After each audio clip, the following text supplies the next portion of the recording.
Alright, hello. So, we got another triangle involving similarity.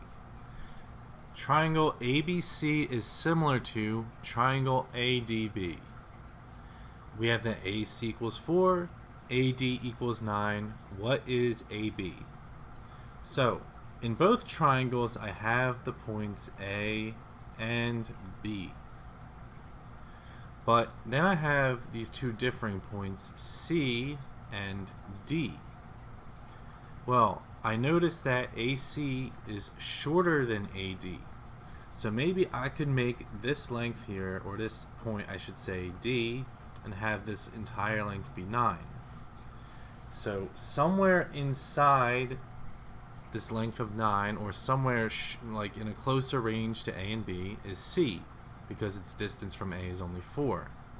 I could draw this point anywhere, but I think it helps to draw as a part of this line right here on AD itself, because it's going to give me a nice visualization of how these triangles are going to work.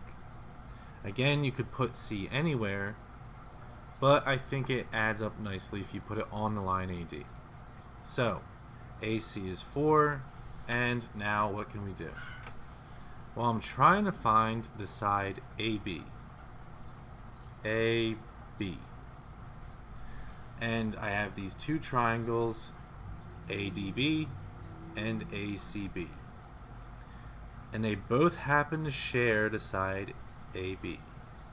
So that means I'm going to pick one to start with, either the bigger triangle ADB or the smaller triangle ACB.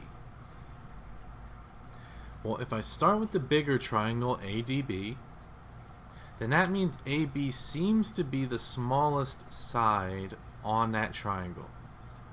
Then I should look at ABC and see what is the smallest side on that triangle, and it looks to be the side containing 4. So I can write a 4 here.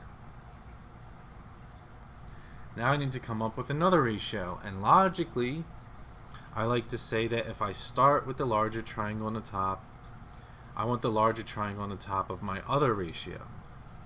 Well, if I notice that AD has a numerical value of 9, which is good, because I'm not really looking for too many variables in my problem.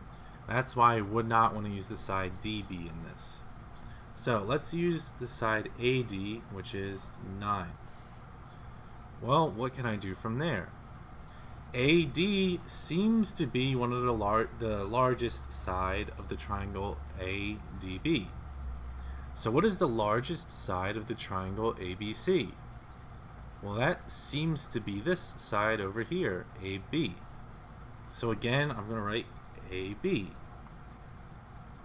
And now we have a nice ratio. And you might be thinking, why am I using AB twice? Aren't I only using one of the sides at a time?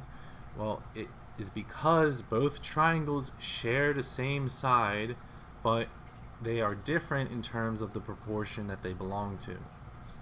In triangle ADB, AB is the shortest side.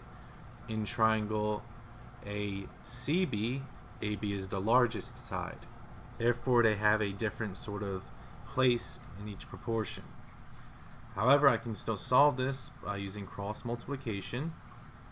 So I have AB times AB, which is AB squared, equals 4 times 9, 36.